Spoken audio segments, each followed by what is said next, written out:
Graças a Deus. Deus é bom, né, gente? Ainda sem nada combinado, né?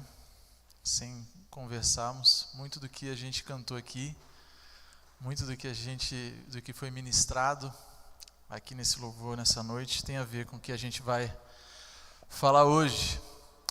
Então eu queria convidar você a abrir a sua Bíblia lá no Evangelho segundo Mateus, capítulo 5. Nós estamos numa série de mensagens no Sermão do Monte e, evidentemente, estamos tratando sobre as bem-aventuranças, que é o início desse sermão. Mateus, capítulo 5. Na semana passada, a gente fez uma introdução acerca de onde se fundamentam todas as bem-aventuranças. E hoje nós vamos entrar na primeira delas. Mateus capítulo 5, nós vamos ler do versículo 1 até o versículo 3. Amém? Todos acharam? Amém?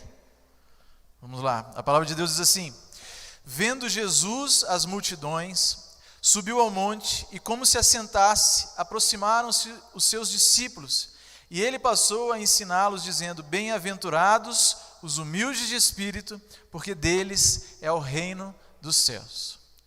Bem-aventurados os humildes de espírito, porque deles é o reino dos céus. Queridos, vamos continuar então hoje essa nossa caminhada ao Sermão do Monte e beber desse ensino de Jesus acerca do que é ser verdadeiramente feliz. Bem-aventurado tem tudo a ver com o que é ser verdadeiramente feliz, ser aprovado diante de Deus, ser divinamente feliz. E nós vamos continuar essa caminhada.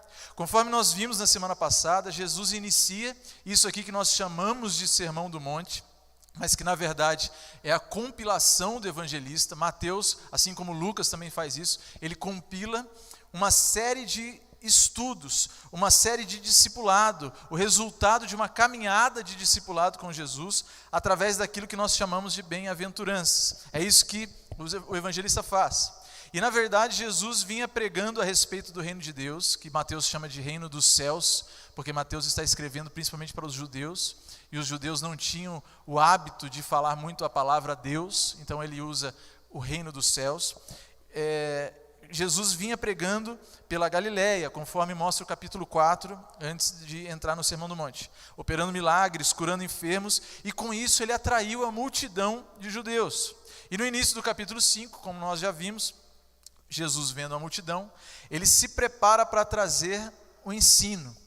Ele, como mestre, como um rabi, ele se assenta, que foi aquilo que a gente falou aqui na semana passada.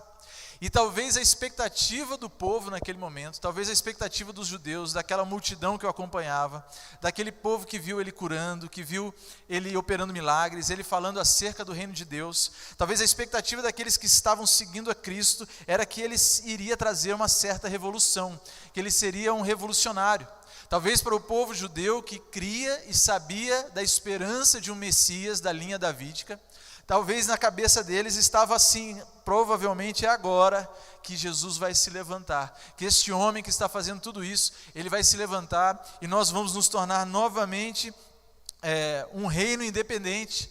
Talvez a expectativa daquele povo era que Jesus se assentasse para começar um discurso ali de trazer Israel para fora do domínio romano e transformar novamente Israel num país livre, num reino territorial. Mas Jesus começa o seu ensino com essa mensagem extremamente contracultural, extremamente diferente daquilo que talvez fosse a expectativa de muitos.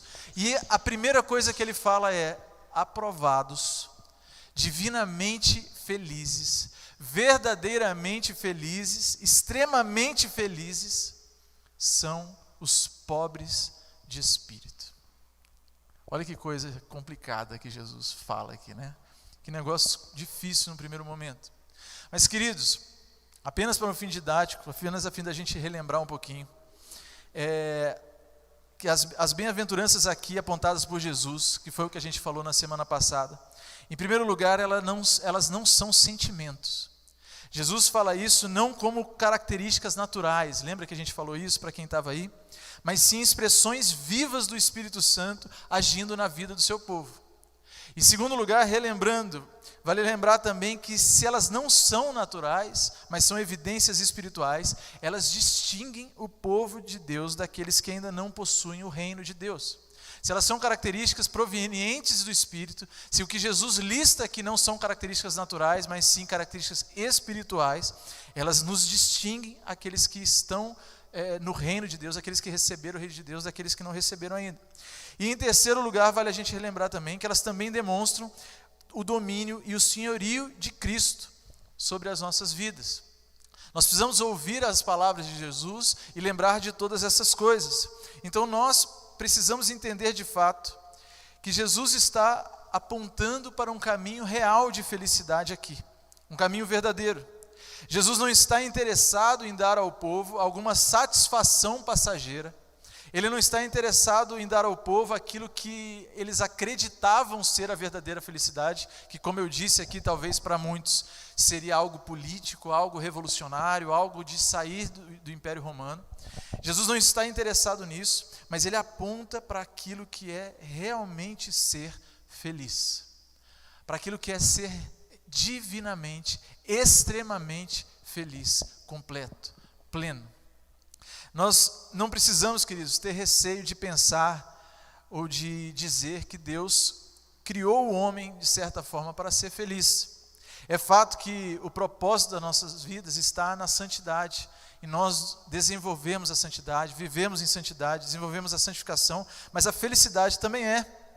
Vejamos aquilo que os nossos próprios símbolos de fé falam, baseados nas Escrituras. A primeira pergunta do nosso catecismo é assim: para que afinal de contas a gente existe? Essa aqui é a versão Samuel atualizada, né?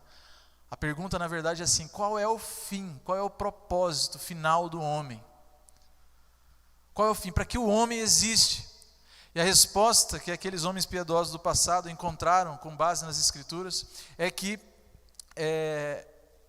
o homem existe para glorificar a Deus e gozá-lo eternamente. Ou seja, o nosso propósito é também termos gozo, alegria no nosso Criador. Então nós não precisamos ter receio de entender aqui que Jesus está apontando o caminho para sermos felizes, e não precisamos ter receio de dizer que Deus sim nos fez para vivermos a felicidade desde já. Nós não podemos acreditar ou não podemos nos acomodar pensando assim: não, nós somos cristãos, nós somos crentes, então nós fomos feitos para sofrer. Aqui é sofrimento mesmo, tá?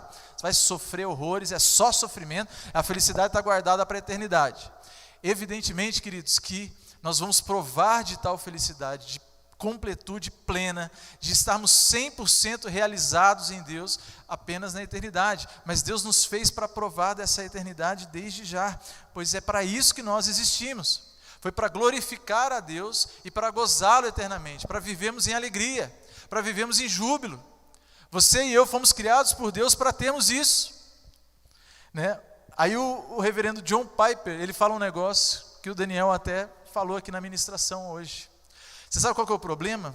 O problema está em nós nos contentarmos com pequenas alegrias, ao invés de querermos a verdadeira felicidade. Nós temos problemas de entender que Deus nos fez para ser feliz, porque quando isso cai nos nossos ouvidos, nós pensamos que nós sabemos as diretrizes daquilo que nos faz feliz. Nós pensamos assim: eu sei o que me faz feliz, o que me faz feliz é fazer tal coisa, o que me faz feliz é, sei lá, é encher a cara, é fazer A ou B, e na verdade não. Nós queremos criar o nosso próprio reino, nós nos contentamos com pequenas coisas, nós buscamos a felicidade em pequenas alegrias momentâneas, em coisas materiais, em coisas comuns, mas a felicidade proposta pelo Deus vivo, pelo nosso Criador, o para que Ele nos fez, é uma felicidade que nós só podemos encontrar nele. Amém? Está acompanhando aí? É só a felicidade que nós conseguimos encontrar nele. Salomão, lá em Eclesiastes capítulo 2, ele relata uma jornada que ele fez atrás da felicidade. Se você ler todo o capítulo 2 de Eclesiastes, você vai ver que Salomão, ele fala que ele procurou no álcool a felicidade, que ele se deu ao vinho, para ver se ele encontrava entre os ébrios a felicidade. Ele procurou nas riquezas, ele procurou nas aventuras, nos prazeres. Salomão teve 1000 mulheres. nos prazeres carnais, na fama, no sucesso. Ele se tornou um homem conhecido por conta da sua sabedoria. As pessoas iam ouvir Salomão, iam querer saber o que ele falava, o que ele pensava, como que ele agia. As pessoas que não eram do povo de Deus. Então Salomão relata no capítulo 2 toda essa procura que ele teve pela felicidade, e no final ele termina dizendo que nada daquilo era substancial, mas era vazio, e ele conclui todas as etapas da busca dele dizendo assim: tudo é vaidade e correr atrás do vento. Então, queridos, vamos entender sobre essa receita que Jesus traz aqui, sobre a verdadeira felicidade, o que é nós sermos verdadeiramente felizes, extremamente realizados no nosso Deus. Vamos entender, analisando em específico essa primeira bem-aventurança que Jesus fala aqui. Bem-aventurados os humildes de espírito, porque deles é o reino dos céus. Para a gente analisar um pouquinho essa bem-aventurança, eu não vou dividir em tópicos hoje, mas eu vou dividir em perguntas. A gente vai fazer perguntas para o texto, para a gente entender um pouquinho melhor o que Jesus está ensinando. A primeira delas é o seguinte: que felicidade então é essa proposta por Jesus?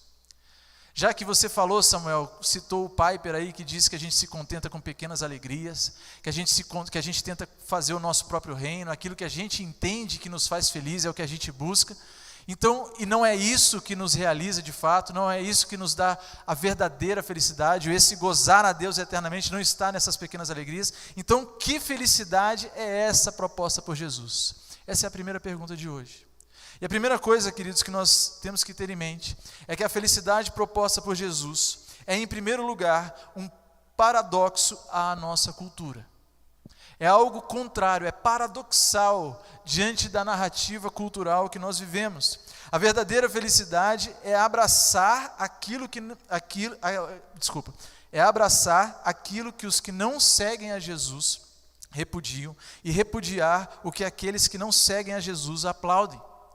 Veja só como a receita de Jesus, aquilo que ele expõe para nós, conforme a gente também falou na semana passada, sobre o que faz, quais são as características daquele que é feliz, daquele que é aprovado por Deus. Ele vai começar dizendo assim, que é o pobre, é o que chora, é o que é manso, é o que tem fome e sede de justiça, é o que é puro de coração, é o que é pacificador, é o que é perseguido por causa da justiça. Valores completamente esquecidos no nosso tempo, na nossa cultura, e talvez não só esquecidos, mas hostilizados no mundo sem Deus, e talvez até mesmo nós aqui, se pararmos para pensar, num primeiro momento, parece muito estranho ser essa a lista que caracteriza aqueles que são plenamente felizes. A verdadeira felicidade proposta por Jesus, ela é paradoxal na nossa cultura. O nosso tempo ele prega que ser feliz é aquele que é durão, é aquele que é inteligente, é aquele que é esperto, aquele que consegue se dar melhor do que os outros. Feliz é aquele que desfruta dos prazeres da carne. Feliz é aquele que talvez tem dinheiro, é aquele que não sofre a perseguição, mas é aquele que talvez produz a perseguição ou está numa situação mais privilegiada. Feliz é aquele que tem posses. Seria muito mais natural aos nossos ouvidos, mas por quê? Porque a felicidade proposta por Jesus, ela é em primeiro lugar paradoxal.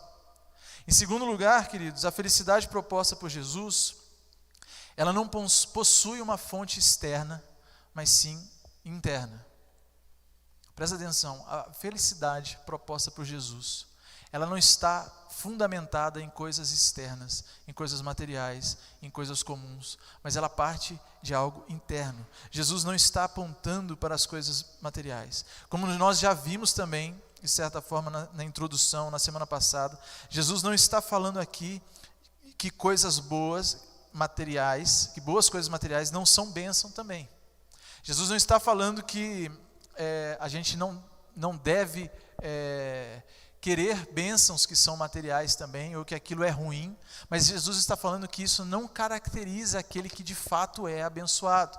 Jesus está falando que a essência da bênção, a essência da alegria, a essência da completude que eu e você precisamos para sermos felizes, não estão nas coisas externas, não estão nas coisas materiais, nas coisas comuns. Ainda que, por exemplo, as pessoas ricas possam desfrutar de posses e de fortunas, as riquezas não satisfazem a alma, porque a Bíblia diz que Deus colocou a eternidade no coração do homem, e aquilo que não for eterno, portanto, ou aquilo que não é material, aquilo que é material, não preenche o vazio do coração. Consegue entender isso? A felicidade proposta por Jesus, ela não tem uma fonte externa, porque no meu e no seu coração, Deus, quando nos criou, Ele colocou o senso da eternidade no nosso coração.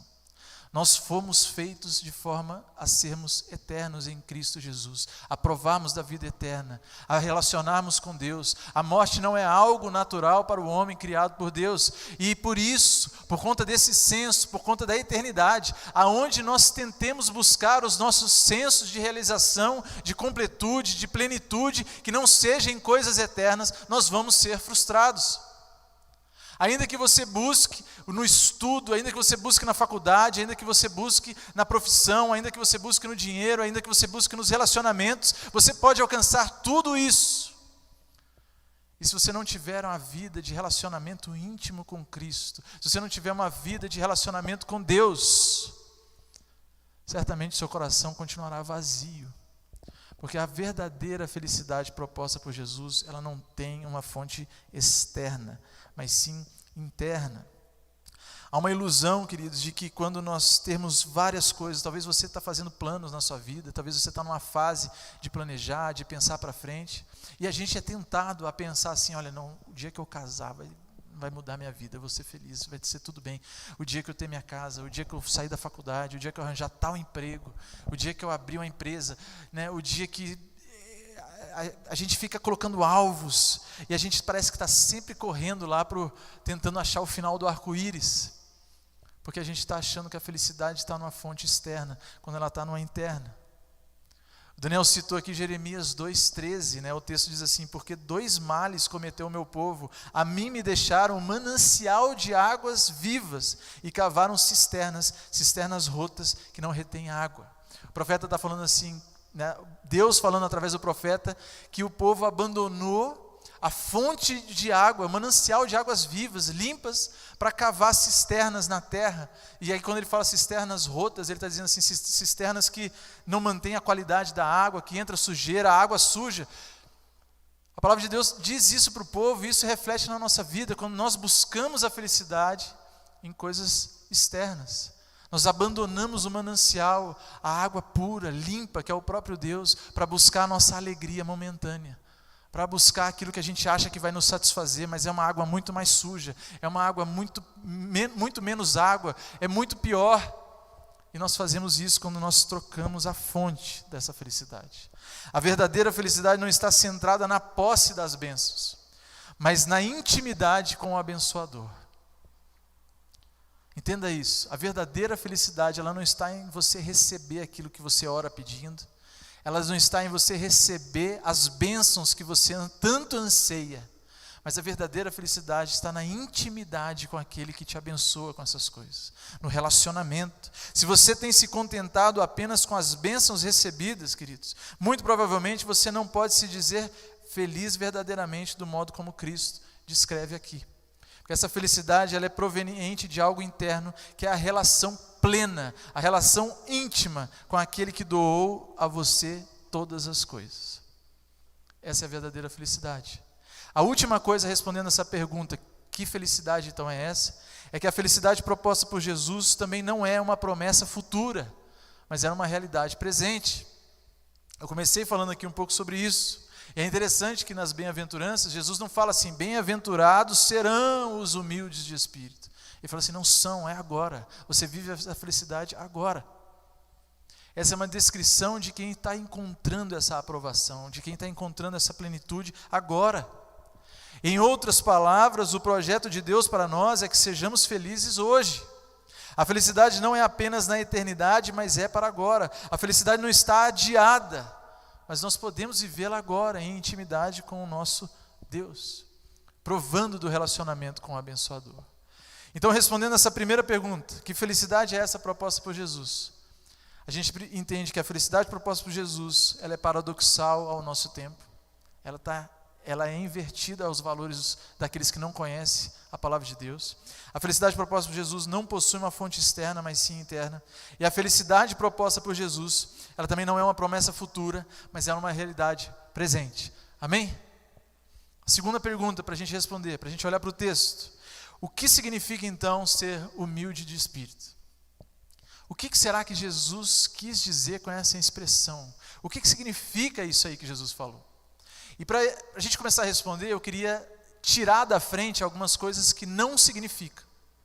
Algumas coisas que pode parecer, mas não é. A primeira delas é o seguinte: ser humilde de espírito não significa pobreza financeira, pobreza material. Isso começou lá no século XI, se não me engano, com Francisco de Assis, que ele começou com uma ideia de que o voto de pobreza era para alcançar a felicidade. Houve no passado um imperador, que eu não vou me lembrar o nome agora também, se não me engano, no Império Romano, que ele chegou a propor isso: vamos tirar as propriedades dos cristãos, vamos tirar tudo que eles possuem, porque a Bíblia deles dizem que bem-aventurados são os pobres. Então, para eles herdarem o reino de Deus, vamos tirar tudo que eles têm. Não, queridos, Jesus não está apontando para isso. A pobreza financeira, ela não é um bem em si mesma, e nem um mal em si mesmo. Existem diferentes circunstâncias para que a gente viva isso, para que pessoas estejam vivendo isso, e a gente não pode atribuir que Jesus está falando aqui que o ser humilde de espírito tem a ver com pobreza material, com pobreza financeira. Então não é isso. Uma segunda coisa também que não significa ser humilde de espírito, é que ser humilde ou pobre de espírito, como algumas traduções dizem, não significa ter uma vida espiritual pobre. Jesus não está falando aqui que aquele que vai herdar o reino de Deus, é aquele que pertence ao reino de Deus, é aquele que é pobre em conhecimento na palavra de Deus, é aquele que não conhece muito bem as coisas de Deus, é aquele que não conhece o amor, é aquele que é pobre em amor e pobre em boas obras. Jesus julgou a igreja de Laodiceia lá no livro de Apocalipse por isso. Que era rica, mas para Jesus ela era pobre espiritualmente, mas não nesse sentido aqui. Ela tinha uma vida espiritual pobre. Jesus não está falando aqui que feliz é aquele que tem uma vida espiritual pobre. Isso não é um incentivo para você ler menos a sua Bíblia, para você orar menos, muito pelo contrário. A gente tem visto que, como são características espirituais, a gente tem mais que se aproximar de Deus, mais estar em relacionamento com Deus. E uma terceira coisa também que eu queria destacar aqui, que não significa ser humilde de espírito, é que ser humilde ou pobre de espírito não significa ter baixa autoestima. Quando a gente é tentado a olhar para alguém e falar assim: nossa, aquela pessoa parece que ela é mais tímida, mais piedosa e tal, a gente fala: nossa, ali lá vai um humilde de espírito. Quando a gente faz isso, a gente está trazendo essa característica para o natural de volta. A gente está transformando algo que é espiritual em natural novamente. A gente está tentando naturalizar isso, uma característica do Espírito. Querido, você ser transformado em alguém humilde de Espírito, o Espírito Santo não vai mudar a sua identidade, ele não vai mudar as suas características, ele não vai transformar quem você é no sentido daquilo que ele te deu como identidade. Mas você pode ser um humilde de Espírito ainda que você não tenha essas características aparentes. Então, ser humilde de espírito ou pobre de espírito não significa ter baixa autoestima. Inclusive, muitas vezes, o se diminuir demais deixa de ser uma virtude, pode até ser um pecado. O excesso desse menosprezo por si mesmo. Eu vi um pastor falando sobre isso, ele deu o exemplo dos espias, na terra que era prometida. E Moisés manda os espias entrar na terra, eles entram na terra, vê que ali tinham gigantes naquela terra, e eles voltam totalmente acovardados, totalmente assim: nossa, eles são gigantes, nós somos gafanhotos perto deles, não vai dar. Jesus não, no Antigo Testamento. Estou contemporaneizando a oração dos espias, tá, gente? A lamentação.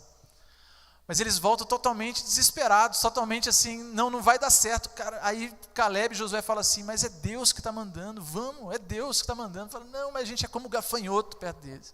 Queridos, isso não é ser humilde de espírito, isso não é ser pobre de espírito, isso é baixa autoestima. Isso é baixo entendimento da palavra de Deus. Então, para nós entendermos qual a natureza do que Cristo está dizendo aqui, nós vamos precisar ir para o original, porque a tradução não é tão fidedigna ao que de fato Jesus está expressando. Eu não sei como é que está na sua Bíblia, mas na minha está humilde mesmo. Eu não sei se alguém tem alguma diferente, mas eu sei que algumas versões falam o pobre de espírito, né? Lucas vai falar sobre o pobre de espírito, e algumas versões ainda falam sobre os oprimidos, né? Não sei se alguém tem essa versão aí. Mas o termo traduzido como humilde aqui na minha versão, ele é mais bem traduzido quando nós encontramos a palavra pobre mesmo. O que Jesus falou ali tem mais a ver com ser pobre de espírito. E no grego, há duas palavras que eram usadas para falar sobre o que é pobre. A primeira palavra é penés. Essa palavra penés, ela normalmente era atribuída à pessoa que ela era pobre, ela era desprovida de luxo, mas ela possuía o básico. Ela não possuía o supérfluo, mas ela não tem a necessidade do básico. Ela era pobre, mas ela tinha uma roupa para vestir, não faltava comida, e de alguma forma ela gerava o seu sustento básico. Esse era o penés. E tem um outro termo no grego, utilizado para falar sobre pobre, que é pitokos. E esse termo era usado para se referir ao mendigo. O indigente, o desprovido de tudo, o que não tem nada, que está em plena e total necessidade, aquele que precisa da caridade, da piedade, das esmolas de outro, até mesmo para ele sobreviver. O ptokos, ele não tem condições de nada se não for pelo intermédio de alguém, nem comer, nem se vestir e nem se manter vivo. E o termo que Jesus usou aqui é ptokos. Ele fala assim, bem-aventurado o ptokos de espírito, aquele que não tem a menor condição, aquele que entende que ele é desprovido de toda e qualquer condição espiritual de se achegar a Deus, aquele que olha para si mesmo e fala assim, se eu não for ajudado, se eu não for amparado, se eu não for resgatado, se eu não for salvo, se não for Jesus, eu não tenho condições de me achegar perto de Deus. É esse o termo que Jesus está usando aqui. E ele fala assim, feliz é o homem que reconhece essa total carência espiritual. Feliz é o homem que coloca, por causa de reconhecer essa plena carência, a sua total confiança em Deus. É isso que Jesus está falando aqui. O ser humilde de espírito é isso. Ser pobre de espírito é a base para todas as outras virtudes, querido. Jesus, quando começa a falar sobre as bem-aventuranças, ele tem um propósito de colocar nessa ordem, porque é impossível pensar nas outras bem-aventuranças se nós não começarmos por este alicerce, por esse fundamento que Jesus começa logo de cara construindo. O começo da bem-aventurança é quando você reconhece que precisa se aproximar de Deus de mãos vazias. É quando você percebe que você não tem nada em você mesmo que é capaz de se salvar, que você não tem nada em você mesmo que possa dizer assim, olha, cheguei aqui no céu, chegou o dia da glória, morreu, foi para o céu, chegou lá e falou assim, consegui, tá vendo? Eu era um cara bom, eu dava dízimo na igreja, eu tocava no louvor, eu fui diácono, eu fui presbítero, eu fui pastor. Não vai conseguir, isso aí não tem nada em nós, e é isso que Jesus está construindo aqui. O começo é esse, nos achegarmos diante de Deus, nos aproximarmos diante dele, sem reivindicar o que nós pressupostamente achamos que nós merecemos. Jesus está nos mostrando que antes de tudo, a caminhada com ele, nós precisamos nos esvaziar. O primeiro passo nesse caminho da verdadeira felicidade, o primeiro degrau é aquele assim, eu vou me desprover de tudo, é se esvaziar completamente, é esvaziar o seu coração. Faz parte essencial do Evangelho o fato de que a convicção do pecado antecede a conversão. Queridos, a gente não pode ter vida com Jesus, a gente não pode ter plenitude do Espírito, a gente não vai ser plenamente realizado em Deus, não tem como Deus nos encher com o Espírito dele, não tem como Deus nos encher da graça se nós estivermos cheios de nós mesmos, se nós estivermos cheios do nosso orgulho, se nós estivermos cheios da nossa vaidade, da nossa forma de pensar, se a gente estiver cheio das nossas próprias ambições, não tem como. O primeiro passo é que nós precisamos nos esvaziar. O problema é que nós queremos as bênçãos do reino, mas nós não queremos Deus interferindo nisso, né? Parece que a gente quer assim, Deus, a gente quer a bênção, a gente quer tudo aí que o Senhor fala, mas eu queria eu mesmo ser o rei, pode ser?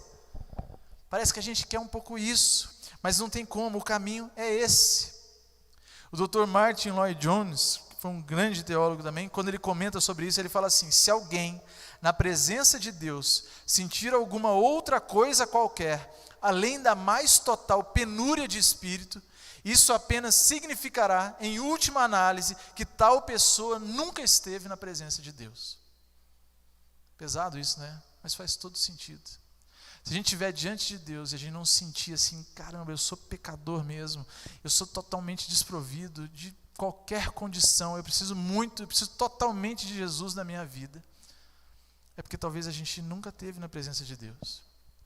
O profeta Isaías, no capítulo 57, versículo 15, ele diz: porque assim diz o alto, o sublime, que habita a eternidade, o qual tem o nome de santo. Habito no alto e santo lugar, mas habito também com o contrito e abatido de espírito, para vivificar o espírito dos abatidos e vivificar o coração dos contritos. É uma confissão consciente da própria indignidade diante de Deus, o ser pobre de espírito, o ser humilde de espírito. Portanto, é a mais profunda forma de arrependimento. Essa é a raiz do arrependimento, queridos. Quem sabe você tem vivido na prática de algum pecado. Quem sabe, eventualmente, você cai naquele pecado recorrente na sua vida. Você vive alguma coisa aí que você sabe, você luta. Mas quem sabe também isso, muitas vezes, tem sido difícil de vencer, porque nós não temos provado de nos esvaziar, de nos arrepender, de nos enxergar da forma que nós realmente somos. Porque este é o princípio do profundo e verdadeiro arrependimento. Este é o primeiro degrau da caminhada com Deus. A pobreza de espírito, ela pode sim terminar com um Gideão derrotando as tropas inimigas. Ela pode sim terminar como o profeta Isaías fala assim, que Deus habita com o pobre de espírito para vivificar o coração.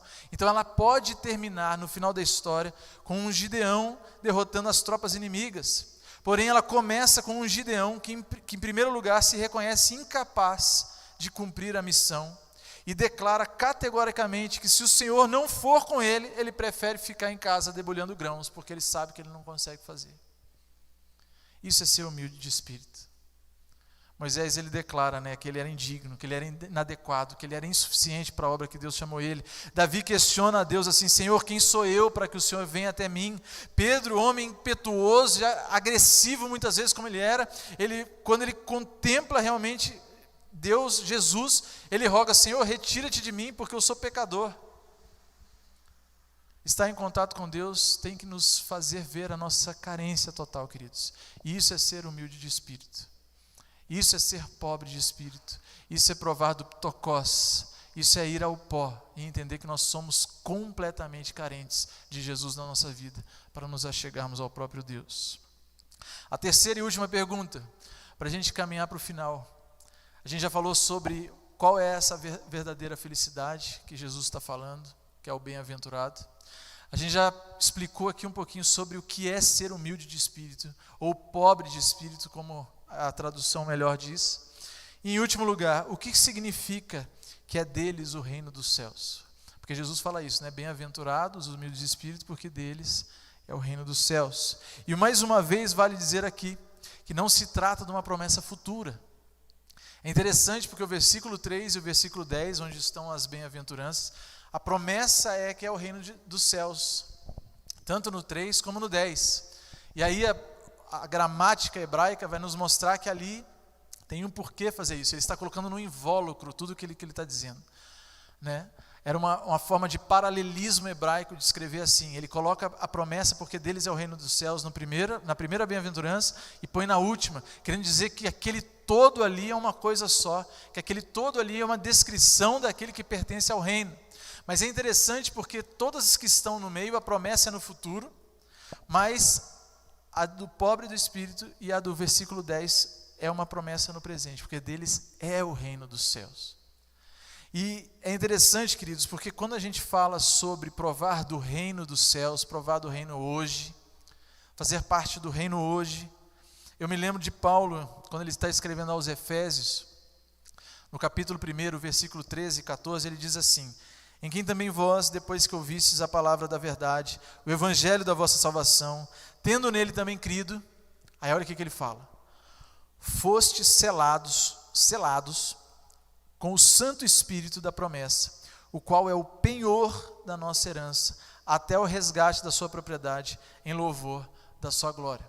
Paulo, quando ele está escrevendo à igreja, lá em Éfeso, ele fala que nós fomos selados pelo Espírito Santo de Deus, e que o Espírito Santo de Deus, ele é o penhor da nossa herança, ou seja, ele é a garantia.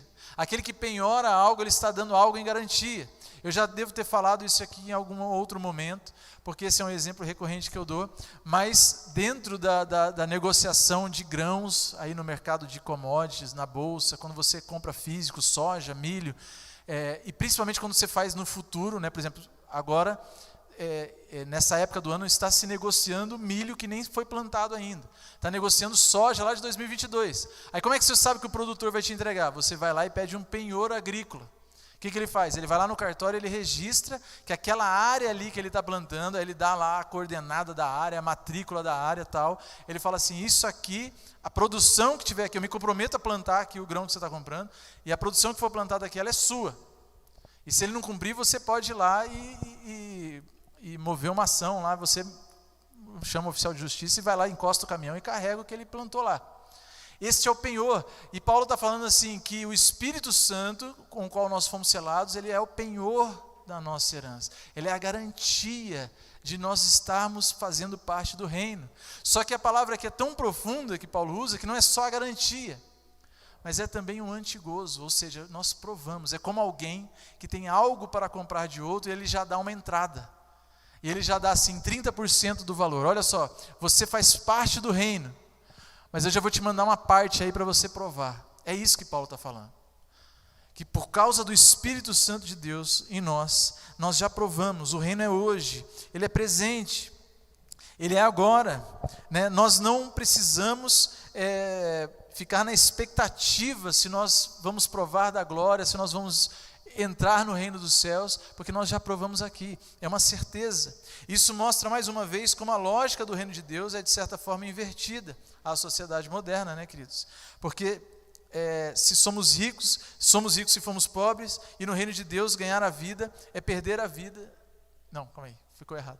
No reino de Deus, ganhar a vida é perder, e perder a vida é ganhar. Ficou parecendo a ex-presidente que a gente teve aí, que falava, né, mas não, nada político.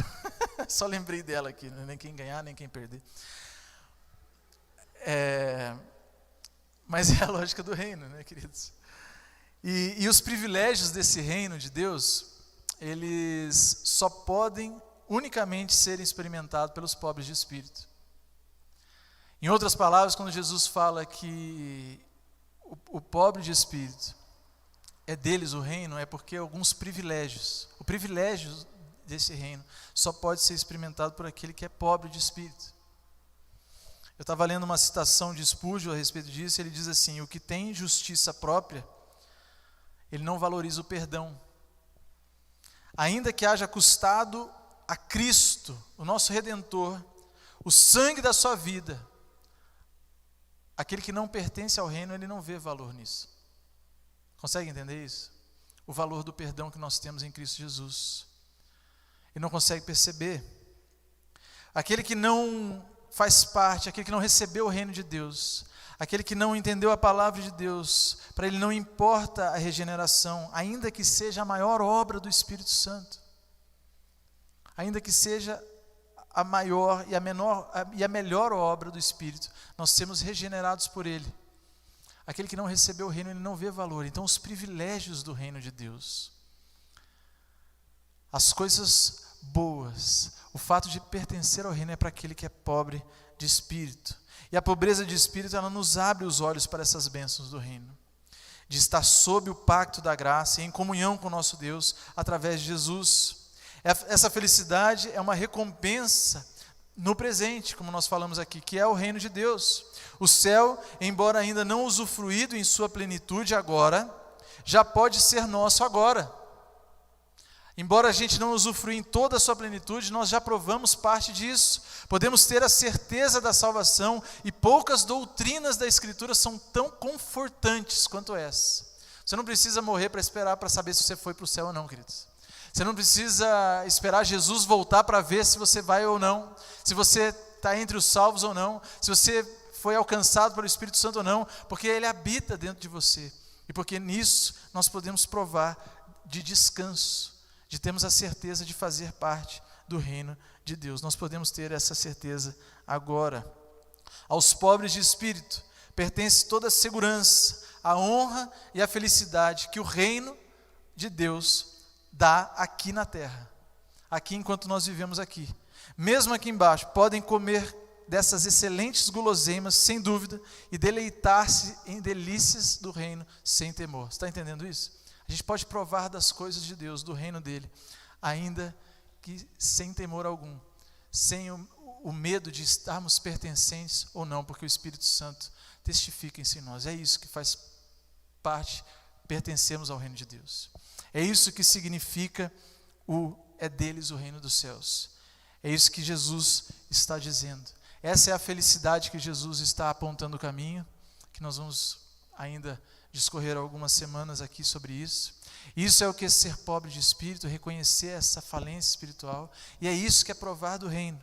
E para concluir, queridos, você pode perguntar e pode estar se perguntando, como que nós podemos então saber se nós somos pobres de espírito? Como é que eu posso saber se eu sou de fato esse aí? Será que eu tenho essa virtude? Será que o Espírito Santo está produzindo isso na minha vida, no meu coração? Será que eu sou de fato alguém que pode se dizer humilde de espírito, pobre de espírito? Tem pelo menos duas coisas que eu acho que vai servir para mim e para você como uma bússola nessa busca aí, como um termômetro. A primeira é que a base do nosso entendimento sobre a nossa aceitação por Deus tem que estar nos méritos de Cristo. Ou seja, você se entender e se ver filho de Deus, aceito por Deus, se você, a base do seu entendimento do porquê você ora, e porquê que Deus ouve a sua oração, porquê você pode louvar a Deus, e porque você sabe que está sendo ouvido por Deus, porquê que Deus tem te sustentado e amparado, se a base daquilo que você entende como a sua aceitação diante de Deus estiver em qualquer outra coisa que não é mérito de Cristo Jesus, pode ser um problema. Você acenda a luz amarela aí no seu coração, porque isso revela naquilo que nós estamos confiando. No que você está confiando? No que você confia que salva a sua alma? No que você confia que conduz a sua vida? No que você confia que faz pleno a sua vida, que você se vê totalmente realizado, com o seu senso de realização atendido? Aonde está a sua confiança? Como eu brinquei aqui mais cedo, se a gente crer que só pelo fato da gente ser cristão, da gente vir à igreja, da gente dar o dízimo, da gente não sonegar imposto, da gente não roubar, da gente não usar droga, seja como for, se alguma coisa desses itens for a nossa base para a gente argumentar que Deus deveria nos aceitar por isso, isso tem que acender um alerta no nosso coração, porque a nossa base desse entendimento tem que estar no mérito de Cristo. A segunda coisa para nós percebermos, fazermos uma autoanálise, se nós somos pobres de espírito, é quando o nosso coração estiver desprovido de toda e qualquer vaidade. Toda e qualquer vaidade. Quando a gente olha para o livro de Jó, a gente vê que ele já era um homem piedoso. A Bíblia fala que ele era o mais piedoso da sua geração. Mas enquanto ele estava sendo provado, em alguns momentos, a gente vê que ele argumenta com Deus, para Deus dar uma chance para ele, para Deus permitir ele mostrar as suas virtudes, os seus predicados morais, a sua justiça. Em alguns momentos Jó tenta argumentar isso com Deus, tenta mostrar isso para ele. Mas num determinado momento Jó tem uma visão plena de quem Deus é. Ele entende de fato a glória, a majestade, o poder de Deus que leva ele para o pó. E aí a frase dele é o seguinte: eu te conhecia só de ouvir, mas agora os meus olhos te veem, por isso eu me abomino no pó e na cinza. Queridos, uma das coisas que nos ajuda a ter um termômetro no coração, se estamos sendo pobres de espírito, é o tamanho da nossa vaidade. É o tamanho daquilo que a gente ainda coloca como orgulho, como farisaísmo talvez. Enquanto existia alguma gota, algum rastro de farisaísmo no nosso coração, crendo que há algum mérito em nós para nós sermos recomendados a Deus, Nos falta ainda sermos pobres de espírito e certamente nós não somos plenamente felizes. Nós não gozamos eternamente de Deus, como é a resposta do nosso catecismo. Nós não provamos disso. E existe uma diferença, para acabar, tá, queridos? Existe uma diferença real entre sermos felizes e estarmos felizes. Existe uma diferença substancial entre o manancial de águas vivas e as cisternas rotas, aquelas que a gente faz para nos contentar em pequenas alegrias. Existe algo substancial. E hoje, eu estudando um pouco sobre o sermão, eu ouvi uma história que eu queria compartilhar com vocês, que mexeu comigo profundamente, ao meditar sobre ser feliz e sobre estar feliz. Existe um homem chamado Dr. Eu não sei como é que pronuncia o primeiro nome dele, mas é Horatio Spafford. Ele era um americano do século XIX, um advogado, que vivia em Chicago.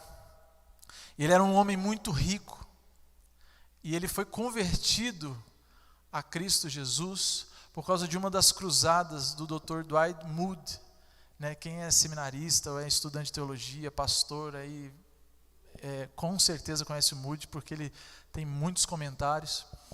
E esse Dr. Spafford, que era um advogado em Chicago, se converteu numa pregação do Dr. Moody. E ele era um homem muito rico, e ele investiu muito dinheiro no campo imobiliário de Chicago. E aí eu vou ler um pouquinho do que eu tirei lá do Wikipédia da história desse homem para você, para ficar mais bem claro. Lá diz o seguinte, que em 8 de outubro de 1871, houve aquele grande incêndio de Chicago, que ele é bastante famoso, e devastou toda a cidade. E o Dr. Spafford, que era esse advogado de sucesso, havia investido fortemente no mercado imobiliário, e o incêndio destruiu quase todas as suas posses adquiridas com o seu trabalho. Ele teve uma baixa financeira muito grande nesse ano. 2 anos depois, em 1873, o Dr. Spafford, ele decidiu que sua família iria passar as férias em algum lugar na Europa. E ele escolheu a Inglaterra, sabendo que o seu amigo, o Dwight Moody, que foi esse que na pregação dele ele se converteu, estaria pregando na região da Inglaterra naquele outono. A necessidade de cuidar dos negócios foi tão grande que ele não pôde embarcar com a sua esposa e com as filhas. A sua esposa chamava Ana e ele tinha 4 filhas, Anne, Meg, Bessie e Taneta. Então ele não pôde ir no primeiro navio, ele mandou a sua esposa e as suas 4 filhas. Mas em 21 de novembro de 1873, enquanto elas atravessavam o Atlântico neste navio a vapor, o navio foi atingido por uma embarcação de ferro, levando o navio que levava elas a pique, e tirando a vida de 226 pessoas, incluindo todas as suas filhas. As 4 filhas dele morreram. Spafford recebeu a fatídica notícia quando a sua esposa, que sobreviveu à tragédia, ao chegar a salvo na Inglaterra, enviou um telegrama que ficou famoso com a mensagem "Saved alone", ou seja, salva, porém sozinha, indicando assim que havia sido a única sobrevivente da família. Queridos, o Dr. Spafford, depois disso, ele pegou um navio para a Inglaterra para encontrar a sua esposa. E ele pediu que o comandante, quando passasse pelo local do acidente, onde as 4 filhas dele morreram, o comandante pudesse indicar o lugar. E quando passou por ali, a história nos conta, e a história dele é muito legal. Depois, se você quiser pesquisar e ler mais sobre ela, é muito interessante. Mas a história conta que o Dr. Spafford, quando passou por ali, ele começou a orar, e ele nunca compôs música na vida dele. Ele nunca foi um compositor. Mas naquele episódio, enquanto ele passava pelo local onde as 4 filhas dele haviam morrido, começou a vir uma composição ao coração dele. E ele compôs uma música que diz assim: "Se paz, a mais doce, puderes gozar. Se dor a mais forte sofrer, ó seja o que for, tu me fazes saber que feliz com Jesus sempre sou.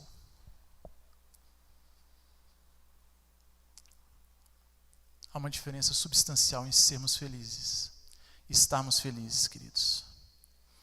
Eu tenho certeza que esse homem ele não estava feliz por perder as 4 filhas dele, mas ele era feliz porque ele era membro da família de Deus, porque ele foi salvo e resgatado pelo sangue de Jesus, porque ele era pitocós, totalmente dependente de Deus, totalmente carente de Jesus, e nada é maior que isso. A bem-aventurança é essa, queridos, ela trata de uma felicidade que não depende da circunstância, mas é ser feliz. Se você é pobre de espírito, você é membro da família de Deus, você é filho de Deus, você tem o céu como pátria, então você é feliz.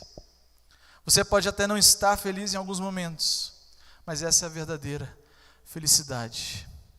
E essa felicidade vai ser potencializada quando nós nos encontrarmos com Ele em glória. Amém? Feche os teus olhos. Vamos orar mais uma vez. Vamos clamar ao Senhor. Oh, Jesus. Obrigado, Deus, que a Tua palavra é maravilhosa para nós, Deus.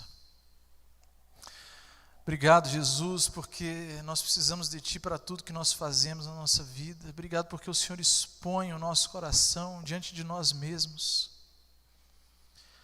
E eu quero clamar para que nesse tempo aqui, Deus, nessa noite, depois de ouvirmos a Tua palavra, eu quero clamar verdadeiramente, Deus, que tudo aquilo que é vaidade no nosso coração, tudo aquilo que é base no nosso coração para que nós nos recomendemos diante do Senhor, tudo aquilo que a gente acha que a gente pode sustentar diante de Ti, porque nós mesmos produzimos, que o Senhor possa desfazer isso no nosso coração. Revela, Deus, para cada um de nós, coloca diante dos nossos olhos o tamanho da nossa carência, Pai. Tira todo orgulho, toda vaidade, todo senso de direito próprio, de reivindicação daquilo que nós achamos que nós merecemos, Deus, e nos coloca prostrados diante do Senhor, porque nós precisamos entender isso. Nós precisamos entender isso, como nós cantamos aqui mais cedo, Deus, que o nosso pão é a Tua palavra, que o nosso respirar é o Teu Espírito vivendo em nós, porque sem isso nós somos como alguém que não tem condições, que é desprovido de tudo, de qualquer coisa para se salvar, Jesus. Mas faz de nós esses representantes do Teu reino, nos alcança com essa verdade. Nós queremos ser pobres de espírito, Deus, nós queremos ser humildes de espírito, queremos ter o coração diante do Senhor, quebrantado, para a honra e glória do Teu nome, Jesus. Faz isso em nós, é isso que nós oramos e agradecemos no nome de Jesus. Amém. Amém, queridos. Vamos ter mais uma canção ou não? Tem mais uma música?